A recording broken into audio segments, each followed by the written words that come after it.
What's up, people? Doing another tutorial. This one is for the Prowler, how I made the Prowler. And I know Crew, my buddy Crew, Shop of Horrors, shout out to him, you know, my bro. Who's been interested in the Prowler. He's actually wanted me to make one for him. But because materials are hard to find, I thought, well, the next best thing, you know, is to do a tutorial, so maybe you guys can, you know, find the materials yourself, because as you know, I live in the UK, and you know, eBay, our version of eBay isn't as vast as the American version, so maybe you guys can find what you need on there. But first off, I'm going to tell you what you're going to need to find. Okay, so first off, have a look at the figure. So there he is. If you haven't seen him on the video I did a while back. He's got his pitchfork, he's got his bayonet there, he's got his rose there, he's got his ammo belt, and on the back he's got his sawn-off shotgun. He's got his boot covers as well, and he's got a die-cast helmet as well. Okay, so I think I'll pan down and show you a bit more in detail what I did on this figure. Okay, so a bit more light in there for you.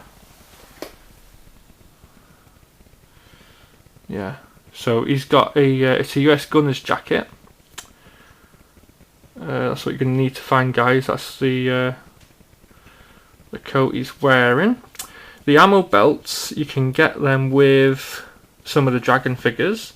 One in particular I used a lot for figures was the Dusty Rhodes, Sergeant Dusty Rhodes figure by Dragon, World War II figure. Just change the lighting a bit for you guys so you can see him better. There we are. Okay, so and the pitchfork was from the Part 2 Jason Sideshow figure. The bayonet was from another World War II Dragon figure, the Paddy Ryan, Australian one. The rose was sculpted by me. Helmet was from Dragon Figures. I think that was US Bazooka Sergeant, I think, if I remember that one. Lefty McGill, that was it. That was off that figure there. What else? The pants were from a World War I figure. What was his name? Can't remember his name now. Anyway, it was from a World War I soldier anyway.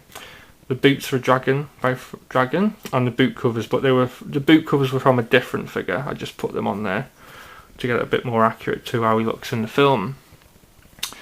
Okay, the holster made myself, as you can probably tell. It's a piece of leather glued in a roll, and I put some wire there to hook it to the belt, to his ammo belt, and as you can see, the shotgun just slides in naturally. Okay, so they're the clothing you're going to need, guys. As for the hood and the mask, you can, as you can see, he's got a hood on, and he's got like a face mask under the hood. Okay, all that is, just take the helmet off for you. You see, all that is a piece of green material over the face, and then for the hood, I didn't make the hood, although you can easily make hoods if you've got the right materials. But what I did for this one was a World Peacekeeper 12-inch figure. It was a gas mask accessory, and the gas mask was where the hole is in the hood now. So I ripped the gas mask off and just kept the hood and put it over the face mask for the Prowler, and therefore you get his hood. But if you wanted to make your own, all you do is just put this back now. You can get two pieces of green material, preferably. If not, if you haven't got any green material, if you've got any white or cream coloured material, you can cut two squares out and stitch them together inside out, and then turn it the right way once you've done your stitching, and then you want to have bits of cotton sticking out of the areas that you've stitched, basically. And you can change the colour through the colour wash technique, just put my teeth back in. You can do that with acrylic paint. Now, as most of you guys know, have been friends with me for a while, like Rick, Rick and Rico and Andy, they know that I use acrylic paints. I don't use model paints. The reason for that is it's just a personal preference, really. It's quicker drying, it doesn't smell, and it just seems a bit more tidy to use, and it's a bit more convenient for me to use, So I use acrylic paint, and you can dry it with hairdryer, you see, so you can work on your layers, you can build up your layers easier. I'm not so good with enamel paints, so I don't use them, and they do peel off easy anyway, whereas acrylic, it does stretch a bit, like when you're painting a canvas or something. So that's all you do. You can just water down a green acrylic, dab it on your cream or white material for your hood, and then dry each layer individually, and then add another one until you're happy with the tone of the hood. And then all you do is stick it on the base head, and that's it. As for the separate accessories like the pitchfork, you guys know that's from the Part 2 Jason figure. I've explained where the ammo belt's from. That's from the Dusty Rhodes World War II figure, 12-inch figure, dragon figure. The hardest thing I had to get for this was probably the Sawn-Off Shotgun. I'll show you this a bit more in detail, guys. Okay, it's a great little accessory, but you wouldn't think, judging by the size, it'd be so hard to get, and it's so expensive as well. It's unbelievable.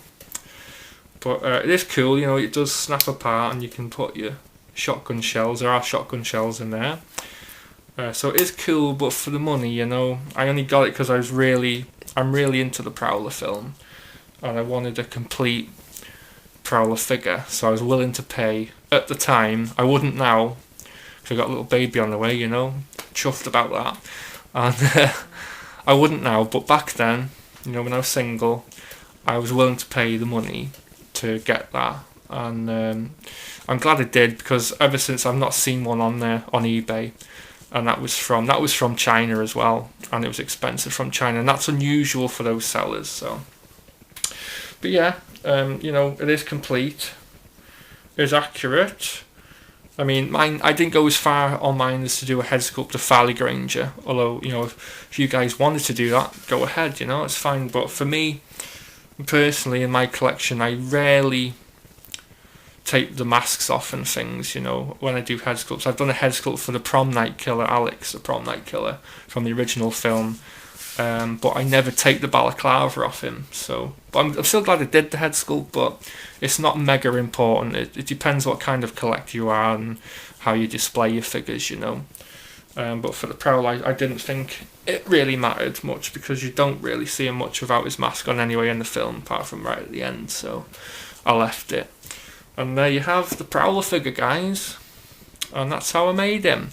No sculpting involved really, apart from the rose. Everything else was bought and just assembled as I found it. Now I bought it, so yeah. So I hope that helps, guys. In the meantime, I am still looking for Crew's Prowler stuff, but